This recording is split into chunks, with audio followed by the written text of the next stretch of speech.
नमस्कार, मी विशाल शेट्टे, संस्थापक अध्यक्ष सेफ्टी वेलफेअर असोसिएशन।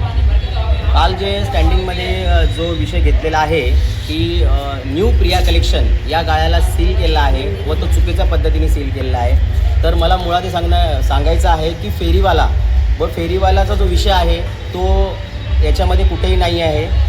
30/6/2025ला मी सर्वप्रथम ही तक्रार गृहप्रवाह क्षेत्रात न्यू प्रिया कलेक्शनची केली आहे। यांनी वाढीव बांधकाम केलेलं आहे, एका गाळ्याचे 4 गाळे केलेले आहेत।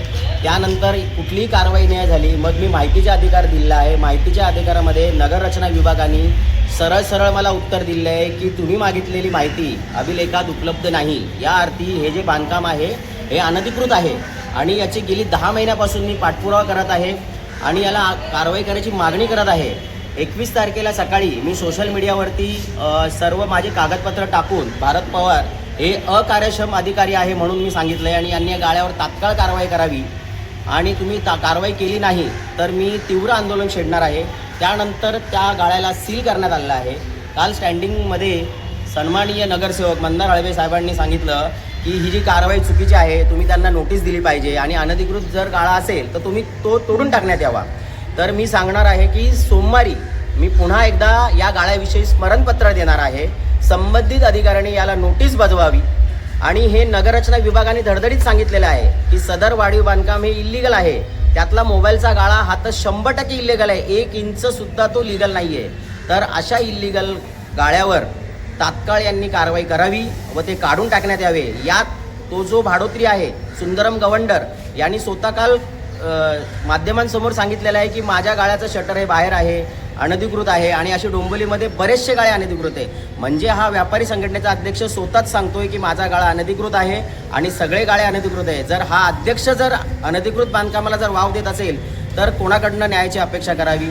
माझं एकच म्हणणं आहे की मागील 10 महिन्यापासून मी याचा पाठपुरावा करत आहे आणि हे गाळा अनधिकृत आहे। मी पुन्हा स्मरणपत्र देणार आहे। यावर संबंधित महानगरपालिकेने यावर नोटीस बजवावी व तात्काळ हे जे वाढीव बांधकाम आहे हे काढून टाकण्यात यावे। तुमच्यावर दबाव कोण टाकतं या प्रकरणात? सुंदरम गवंडर हा एका राजकीय पक्षाचा संयोजक व व्यापारी संघटनेचा अध्यक्ष आहे। या पक्षाच्या काही पदाधिकाऱ्यांनी मला या प्रकरणातनं माघार घेण्यासाठी फोन केलेला आहे, माघार घेण्यासाठी मला दबाव टाकलेला आहे। त्या दबावामुळे मी काल सन्माननीय मुख्यमंत्री देवेंद्र फडणवीस साहेब, गृह विभाग व तसेच पोलीस महासंचालक दाते साहेब व रामनगर पोलीस स्टेशन येथे माझ्या जीवाला धोका आहे म्हणून हे मी पत्र दिलेलं आहे। काल मंत्रालयात जाऊन मी संबंधित सर्व विभागाला दिलेलं आहे की माझ्या जीवाला धोका आहे आणि मला राजकीय दबाव निर्माण होत आहे व माझं कुटुंब आज दबावाखाली आहे व माझ्यावर शारीरिक हल्ला होऊ शकतो।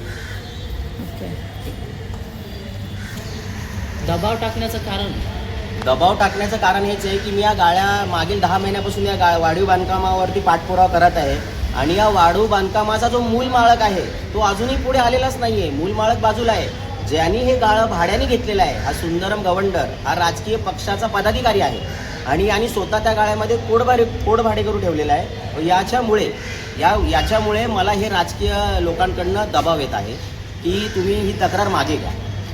फेरीवाल्यांबद्दल मला हे सांगायचं आहे की 150 मीटर हा रिकामा केला पाहिजे, हे गरजेचं आहे, त्यालाही माझी मान्यता आहे। पण फेरीवाल्याचा विषय आणि माझा विषय हा फार वेगळा आहे। माझा विषय काय आहे की जे अनधिकृत बांधकाम केले आणि गेली मागील 10 महिन्यापूर्वी प्रशासक राजवट होती, कुठलेही इलेक्शन झाले नव्हते, कुठल्याही पक्षाचे नगरसेवक पण नव्हते, तेव्हापासून मी हा पाठपुरावा करत आहे। याला फेरीवाल्यांनी तक्रार केली, हा कोण रंग देत आहे त्याबद्दल मला काही माहीत नाही आहे। माझी स्वतंत्र तक्रार आहे आणि ती मी स्वतंत्र तक्रार करत आहे।